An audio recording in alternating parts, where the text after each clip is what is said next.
First name is Joseph. The last name is Monscvitz. That's spelled Monscvitz. What's the ethnic origin of this last name? Lithuanian. Lithuanian. Ah. Right. Now it depends on which of whether you pronounce it as my uncle's name or as my father's name. So, What do you mean by that? well, depends on when you got off the pickle boat as to how your name was pronounced. So your uncle's way, how do you pronounce it? Monscvitz. And your father's? Father, Monscvitz. Monscvitz. Huh, that's really different. Yes.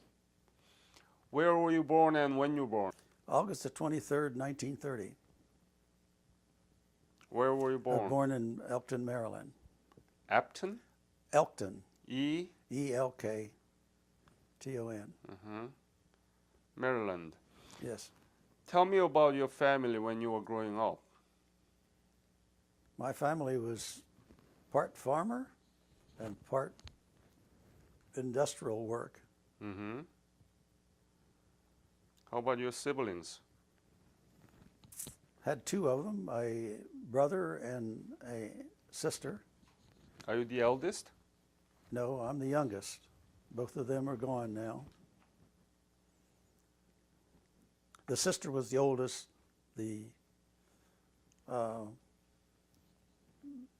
other brother was next stage down, and I'm the youngest. So tell me about the school you went through. Elementary school was Leeds, which is no longer exist. It was located in Leeds, Maryland, which was just a crossroads. And the high school was out of Northeast Maryland. Northeast. Northeast. Mm-hmm. Yeah. And it gets its name from being located at the northeast of Chesapeake Bay. When did you graduate? We back 48. Then what did you do after the graduation? I joined the Army as a fool. When? In October 48. So you enlisted, right? Yes. Why? Well, it seemed like a thing to do. There was no war going on, and I had nothing better to do. So where did you go to get the basic military training? Let's see, I've got basic training in Camp Pickett, Virginia. Camp Pickett. P-I-C-K-E-T? Yeah, named after General Pickett of the Southern Army. Mm-hmm. How was basic training? Was it easy or hard to you? That was easy. Too easy? Yeah, it wasn't difficult at all. What was your specialty? When I got out of basic training, they give me an IQ test, says, you're pretty good at chemistry. Do you like to do that? And I said, yeah, because I thought in the Army you just got a gun and killed people. So they sent me to a water supply school at Fort Belvoir, Virginia. Water supply? Water supply. What's got to do with chemical weapons? Nothing about chemical weapons. We ended up in the combat engineers, and we didn't do any weapon stuff. We did water treatment. Uh-huh. And after I went to school in water supply, I never worked another day in my life. That was a great trade. I loved it. What kind of education did you get from that school? Water supply? Treatment. What? Tell me. Water treatment, what does that mean? Well, that means it takes any water that you have anywhere and makes sure that it's clean, safe to drink, bacteria-free, and clear. With the chemicals? Yes. How long did it take to finish it? I think about 3 or 4 months. And then what did you do? I was in the Army. So what I did was water treatment. Where? Oh, let's see. I can't think of where the first place I was stationed.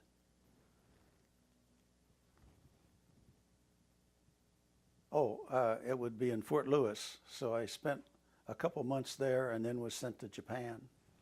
Okay. When did you leave for Japan? Must have been late '49. About August, probably July, or because I got in Japan in August of '49, so it was somewhere in probably in July that I left the United States and ended up in Japan. So you were part of Occupy military, right? Yeah, we were in occupation, but it terminated while I was there Uh-huh. because it was about the time that they got their sovereignty back. And what did you do in Japan? I was just trained for treating water. Again, Yes. what camp? Boy, I don't know the name of the camp, but it was in Kokura. That's where the Kokura. Kokora? Yes, that's northern, most southern island. Let's see, what is it? Yeah, Honshu. And I've forgotten what the southern island's name. Oh. Yeah, okay. Yeah, So okay. you did also water treatment for the military bases? Yes. How Well, all we did there was training, but then we ended up at Sasebo with maneuvers with the 34th Infantry Regiment, which we processed water for them. From 24th Division? 24th Division, the 3rd Engineer Combat. 3rd Yeah, Engineer Combat. Right, which was part of the 24th Division. Uh-huh. And so what we were assigned to the 34th Regiment to supply water for them. 34th? 34th Regiment, yes. So how was the water situation in Japan at the time? Was good? Yeah, not too bad. They took it from the rice paddies, which got a bad reputation, but we took water from there, and from the reservoirs that they used to supply the rice paddies. Mm-hmm. So Did they use human waste as a fertilizer at the time too? Yeah. Yeah. So the water treatment has to be done rigorously, otherwise. yes, it has to be bacteria free. Mm-hmm. But the reservoirs that they used to supply them was higher than the rice paddies, so it wasn't bad water. Mm. Some of it got muddy, so you had to take the mud out. So when did you learn, and how did you learn about the breakout of the Korean War? We were on, I think it was because Anabaru was the name of the mountain. Fuji? Hmm? No, not Fuji Mount. You No, were no. in the Anabaru was the name of the location on the mountain outside of Sasebo, where the 34th was on maneuvers. And we were stationed there. They got a phone call in the middle of the night and said that the Korean War had broken out. And they took the 34th Regiment in the middle of a blinding rainstorm off the mountain, left us there. The next day we got called from Kokura to come back to the base. So, out of the blue, you came to know of the Korean War and you went for there? When? And About a week later, I arrived in Korea on the 4th of July, 1950 1950, in right? Busan. Yeah, we landed in Busan, and then we took a train to, what's the name of the place? Daegu or Yeah. Daejeon? Daegu is the bigger city south of it. What's the next city up? Daejeon? Daejeon. Yeah. Yeah, Daejeon. We were stationed there and set up a water supply for the 34th Regiment and the 19th Regiment.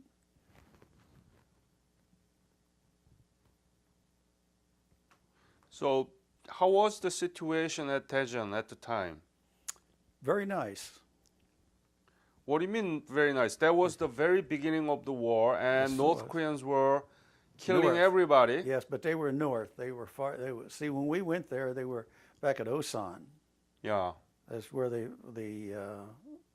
first encounter. So between the 4th to the 20th of July is when the city was surrounded. You mean Daejeon? Daejeon. Mm-hmm. Yeah. Now the war was there right at that time.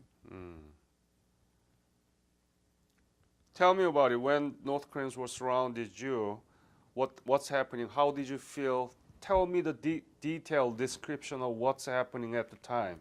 Okay, we woke up one morning and we saw a tank down the street, and we said, we Americans have got a big tank. And it turned out that it was a T-4 of the North Koreans. A piece of shrapnel comes sliding up the street. My associate and I looked at that and said, well, this is pretty neat. A little while later, there was a lot of bullets flying around, so we jumped over into the open sewer. And when that went away, when the tank went away, we got out. And an infantry officer comes by and says, what are you engineers doing here? And we said, we're going to supply water. He said, no, we're not. We're surrounded, and we need to get in with us and try to escape. So we packed up everything on the truck and got into formation and trying to get out of town. One of the lead trucks somewhere had one of the turrets on the truck with a machine gun on it. It couldn't get under the viaduct so that where it went under a railroad. The truck was too high, so it stopped the whole convoy. Pretty soon bullets started flying through the sides of the truck. My buddy and I got out. We jumped over a fence. And unfortunately, I went one way, he went the other way. I chose the wrong way. I got with an infantry squad, and we worked our way out of town, out of Daejeon, over the hills, and it seemed like Korea was just all hills.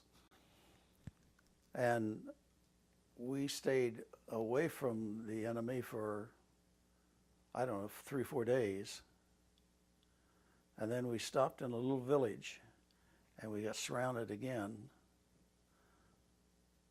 And we got out of there, but I was chosen as a rear guard as we were trying to get out. I never caught up with the other guys, so we got separated. I was by myself, and I made a tactical error. I thought, well, we're in a foreign country, and we're fighting for this group of people. So I questioned a South Korean, which turned out to be a mistake. Next thing I know, I was a prisoner of the North Koreans. And I thought that was going to be the end of me, too. So you were caught? Yes.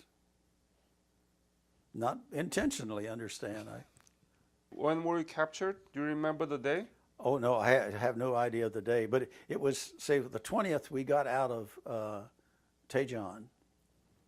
So we have, say, 4 or 5 days, maybe a week. So that almost puts it about the 1st of August. But I don't know what day, as I have You no don't way remember when you were captured? Yes, I can remember when I was captured, but I don't remember the day. I can't remember the day. 'Cause I don't know what the day was. I had lost count. So you've been lost twice and separated from your Yes. unit, and you're all chased by these North Koreans. Yes. What were you thinking at the time? Not a whole lot other than trying to stay away from the enemy. Were you scared? I don't think so. You kind of be realistic about it. You know, you're in a foreign country. You can't speak the language, and you sure don't look like them. There's no way of blending with the community. So you have to depend on your own skills of staying free of any enemy. As I say, where I made a mistake was contacting a Civilian. yeah. And you didn't know that it was North Korean. Well, I don't think he was, but I think it was better for him to turn me in than it was to help me out. Got it. Now, we did get help when I was in the group with a couple of South Koreans, and that gave me some faith in them, because they give us some food and then said get out, you know, because they didn't want us around. And I understand that. What were you thinking at the time when you were captured, when you were being chased? How do I get to the American lines, and where are they at? What the hell am I doing here? Yes. Well, I understood why I was there. I just didn't understand how I was going to find our lines again. And it turns out they were a long ways away from me because they had retreated back to the Pusan perimeter. And I don't know the miles from that because once I was captured, then they walked me back to Daejeon. So you are one of those few that was in the 24th Division, and most of them killed, right? Yeah. The 34th Regiment was dismantled after the Battle of Daejeon because there was not nobody left. Mm-hmm. Yeah. Now, looking back those 65 Yeah. years ago, how do you put those things into perspective? Oh, I view that as an experience that I wouldn't go back again and do it, but it's an experience, and some of it left me not then, not part of it, but when the final massacre at the Suncheon Tunnel, that left me with an impression that it's man's inhumanity to mankind. I don't know that that's the right idea. So it can't give me a perspective that you have some respect for people. Right. What do you mean, Suncheon Tunnel? Yes. Tell me about it. When did it happen? How did it happen? Well, once we were captured, they brought us back to Daejeon. Then we walked to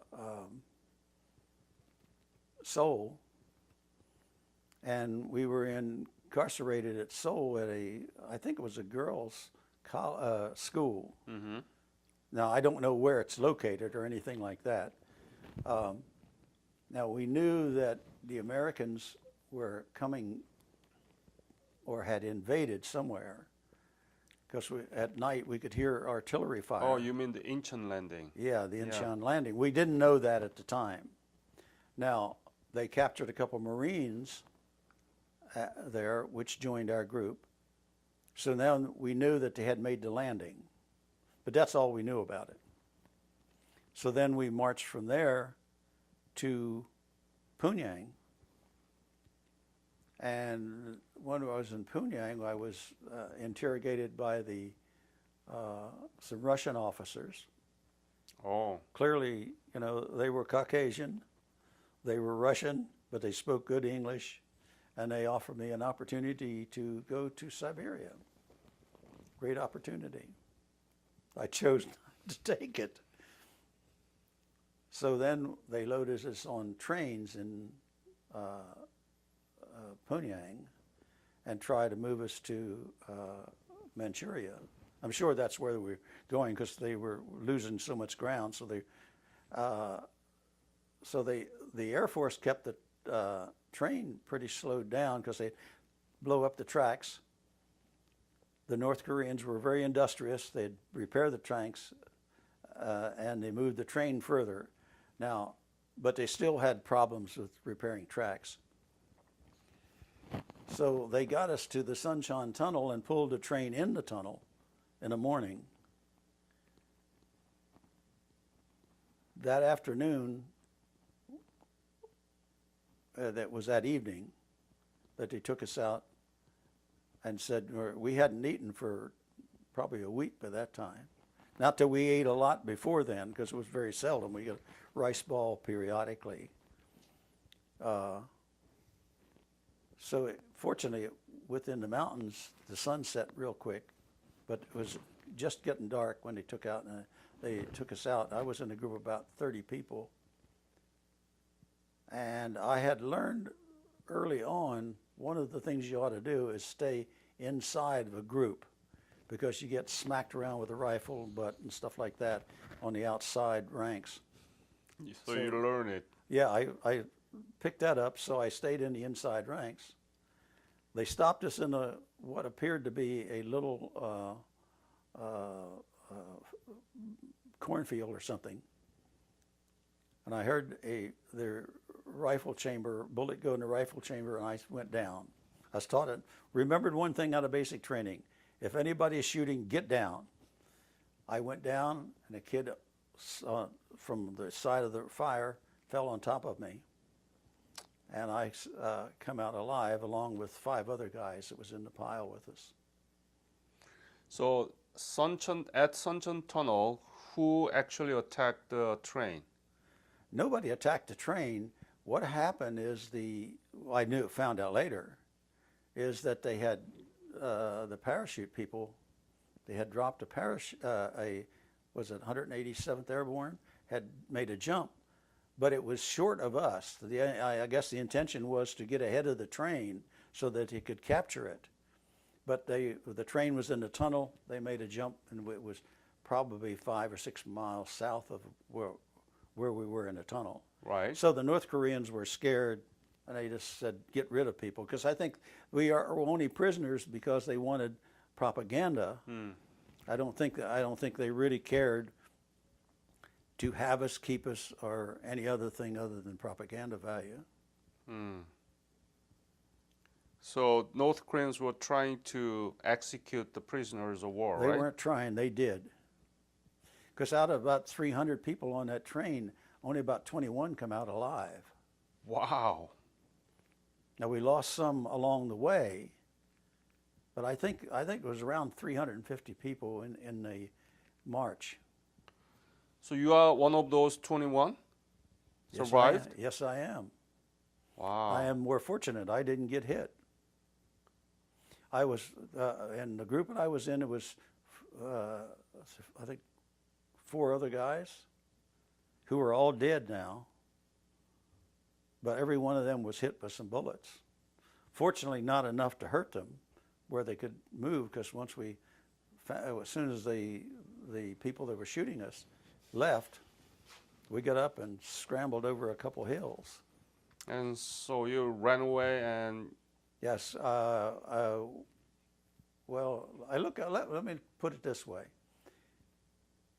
When you ask about whether scared or not, I don't ever remember being scared even when they kicked me in the head. Maybe I was just too damn nervous to be scared. We got up, the group that was with the 5 of us, we scrambled over a hill and another small hill, and then the adrenaline give out, and then I was scared. What? I'm sorry? The last part? Yeah, the adrenaline, you know. What is that? That's that. You ever get scared and feel a shot of stuff in your adrenaline? Adrenaline, yes. Okay, when it give out, I was tired and I was scared. So we were now in the woods, not knowing where we're at or who was friend or who was foe. I was able to find a small garden that the North Koreans had with food in it, which I think Chinese reddish, they're about year-round and so long, and some water supply. So we had food, so we were comfortable. Well, we spent about 4 days there. Let's see, it was 20th of October when that took place, and we ran into a South Korean patrol on the railroad, who then we were repatriated, and they were worrying about the railroad track, but they carried us out. So you met South Korean Army. Yeah, and when I first saw them, I thought, oh my, I'm being captured again by the North Koreans. But then it turns out they were the South guys, and they said, well, we'll just take you over. I said, wait a minute, we got 4 other guys that are not able to travel. So they carried them out, and we were about a mile or maybe 2 miles north was a road where the U.S. Army was. So they parked us there and said, you just wait a while, there'll be some trucks by. And sure enough, it came along from the 1st Cavalry, I think, the trucks were. I can remember the first meal I had, the guys that were driving the trucks had the sea rations with a greasy hamburger but he had it on the engine of the truck. That's where he kept it warm. It was his dinner. Yeah. So he gave it to me. That's the best hamburger I ever ate. That was October, right? Yeah, that was about the 25th of October. So now you saved, huh? Yes, I am saved. They took us to a frontline medical, whether it was a MASH station or what have you. And then the guys that were pretty shot up pretty bad, they operated on some of those guys right there. The guys that weren't too bad, we put us in an ambulance and sent us back to Pyongyang to a general hospital. Next morning, I can remember this pretty well too. Now but mine's clear. The nurse come in and said, "I want you to take a shower." She gave me not a blanket, but a jacket. I took off all my clothes. She sprayed me down with DDT to get rid of the lice, because the thing I can remember is lice. There was, of all the things that happened to me, the lice has left me with a memory. Well, then they put me on an airplane, flew me back to Japan. I spent about a better part of a month there recuperating. And of course they went, I did all kinds of tests to make sure that I didn't have TB and whatever worms and whatever else that you pick up in a condition like that. So I was pretty free of that. So by the 7th of December, they flew me back to the United States. I got back on December the 7th. Ended up at that time at Valley Forge Army Hospital on December the 7th, 1950. Valley Forge, you mean the aircraft carrier? No, Valley Forge Army Hospital, which is Army located Hospital. at Valley Forge, at Phoenix, Pennsylvania, is where it's located. Uh-huh. Which is not too far from where Valley Forge was located. And then? They fattened me up mainly because I was skinny. And I went back on duty in May of 1951. They put me in the 433rd Engineer Group, which was a water supply company. Again, And said, "You've got combat experience, and we need people with experience to train the people we have here." So they made me a sergeant, made me a corporal, and then a sergeant. And then I was at the end of my enlistment, and at that time they extended me for a year. So I was 4 years of volunteer and a year of draftee. And the unit was going to be shipped to Germany. And they said, "We'll give you a bonus and another stripe." And I said, "No, I got a romance. I want out." and you met your wife. No, I met her in high school. Ah. And she was hung in there. For you? Yeah, so till I got back. And then a year later, we got married. Did you write a letter back to her when you were in Korea? Never got a chance because time was... Right, you were in Daejeon, you were chased, and then Yeah. you were captured. Right, and I got back to Japan. I was going to write a letter, and I just couldn't. I didn't know what to say. What did you tell her when you met her again after you come back? I don't remember. I was just glad to see her. So what did you do after the military? Did you work for water treatment again? That's all I ever did all my whole life. I told you, I never worked a day in my life. I was in water supply. I got out. I couldn't get a water supply job immediately. I worked for John Deere for about a couple months. And then I got a job with the Navy doing for treatment on swimming pools. And pretty soon I found out about a job for water they needed somebody for water treatment in Elkton, Maryland. And so I applied. And I had one of the strangest interviews that one could ever have. When I applied, they said, "We want you to come down like Wednesday night or something." I thought, well, that's a weird time to have an interview, but I'm interested in getting the job. They take me in, and it's the council meeting. They got an audience, they got the town council, and you have your classical small town mayor, kind of fat, drunk type of guy. And there's two guys from the state of Maryland that they introduced me to, and they said they will give you the interview. So I get an interview in front of the town council and the citizens that were there to watch what's happening at the town council. They started asking me a lot of technical questions. By then you were the expert. I turned out to be, yes, turned out to be that they said, would you step outside? And I said, okay. And one of the guys from the state came with me. And I said, you know, where's this water plant? And they said, well, we don't want you to see the water plant yet. We want you to go visit a civilian water plant. You've been in the Army too long, and you may not do this stuff the way we do it. They take me back in, and the mayor says, and I can remember this, I guess after, it was impressive to be interviewed in front of everybody as a experience. And the mayor told me, we could not hire you if you weren't married. And I thought, well, am I hired or not? But that's the way I was hired. That's what he said. So you were married at the time? Yes. So they knew about it and said that you are hired. Yeah. Well, that's another way to say yeah. you are hired. Yeah. That's right. We want to have you here. Yeah, we'll hire you. What I didn't know is that the state had given them an order that either to get someone that knows something about water treatment to run their plant, or the state would come in and run it. I didn't know that at the time. Maybe I'd have negotiated for a higher salary. But I didn't really care because I wanted to get back in water supply, and it was a nice job. I liked it. So there was a calling for you, huh? Oh yeah. You are atheist, but God called you for water treatment. No, God didn't do that. I made that decision. In the Korean, a very short period of time, and Yes. your experts from the military transferred to the civilian sector. Yes.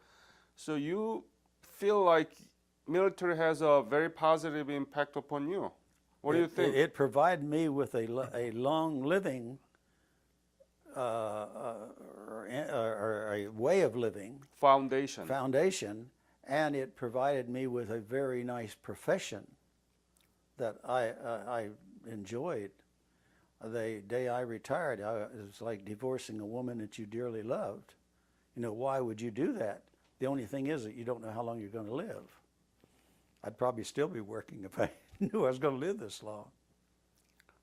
Have you been back to Korea? Yes, I went back about 15 years ago.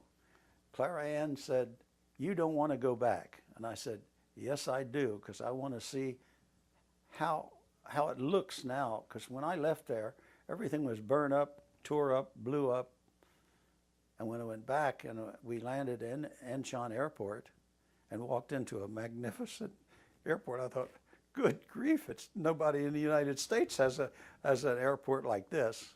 I was really impressed. And then by the time we got into Seoul and all the high-rise buildings, you would think you were in the United States if it wasn't for the language. I was impressed. And all the hills that we had been traveling around, they had tunnels in them, freeways. It was really, the country was really nice. And the people were very nice to us. I remember a little girl, she's 9 or 10, something like that. But she come in over to us and introduced herself and said she was practicing her English. So it was really neat. So you couldn't believe your eyes? No, I could not believe how. And it was, you could see where the country was tore up. It became, when it rebuilt in a different fashion than where the older country, where more of the Korean culture, as opposed to where all the square buildings and the high-rise apartments and stuff like that, which were more Western type of culture. So what is Korea to you now? It's kind of a nice memory. Nice memory. A nice memory, yeah. Well, you have to be philosophic about it. After all, they were trying to kill us for some reason. We were trying to kill them. So that's the way it is. I said before, it's just man's inhumanity to mankind. We enjoy killing one another, particularly in the United States. We really like that. We really like to kill one another. Do you know one of the veterans that I interviewed 3 years ago in Hawaii? He was Princeton University student, joined the army, went to Korea, participated in the Pyongyang recovery. He killed many North Koreans. Came back, he wrote a famous book called Korean Decision about how President Truman came to the decision to aid Korea. Yeah. And then he is very well-known political scientist. Now he is the founder of Center for Global Non-Killing. Based on his experience during the war in Korea, now he is promoting non-killing. Killing, yes. His branches is everywhere in the world, and his book translated in more than 20 different languages. And I am very close to him, and I want to try this Korean War veteran memories to the non-killing. I think that's the kind of final destination that we must turn toward. Yes. So his name is Glenn Page. Okay. Glenn Page, Glenn, last name Paige, Glenn Page. I haven't heard of him. Yeah, he is the chairman of the Center for Global Non-Killing. So I agree, we kill each other, and there are many different kinds of killing rather than just war, Yes. suicide, Yes. traffic accidents, all different kinds, Yes. homicide. So we have to stop there, but it's there with us. And what is the legacy of Korean War and Korean War veterans to you? I don't think there's many of them left yet to have a legacy. I don't have an opinion on that, because once I got out of the Army, I never looked back. It was an experience. I volunteered, and if you're in the Army, if you don't want to get killed, it's no place to go. So when I look back on it, I say, that was my contribution, little as it was. I have no opinion on it. I don't think it's sensible for us to run around and kill one another, but that's evidently we have chosen to do that. It's kind of queer, but that's the way it is. Do you have many friends here in this reunion? A few. In fact, it's kind of interesting. As big as the world is, and it's a large place, and the United States is a large country. I ended up with, I had hired as a director of the Southern Nevada Water System, I hired a maintenance manager who was a retired Air Force officer. He then says, I went to school with a kid named McDaniels, and his father was in Korea. And I said, yes, I know. He was one of the chief officer that was with us at the Sunshine Tunnel, and I'm sure that's where he was killed or thereabouts.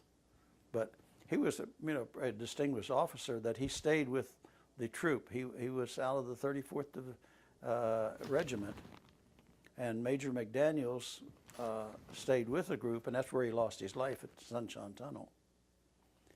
Secondly, I get a call from Chuck, whatever his last name is, from North Las Vegas, and this is, 10 years ago, and he said, I'm the person that replaced you in the 3rd Engineers, and would you be interested in coming down and visiting with us at the reunion in Laughlin?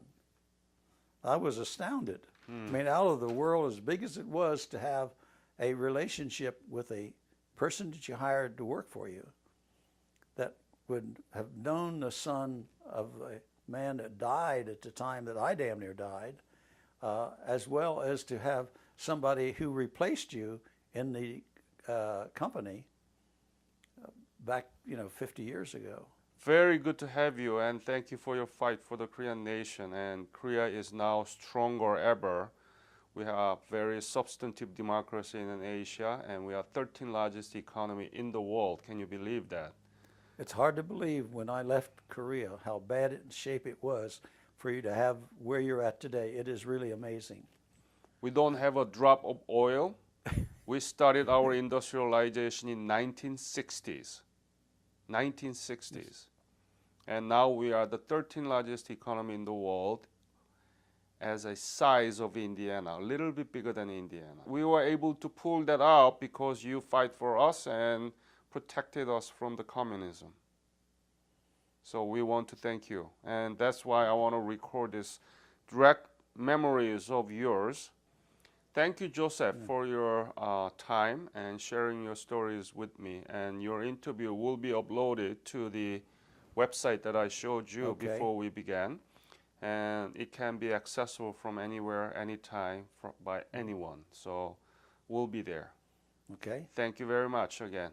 All right. Thank you.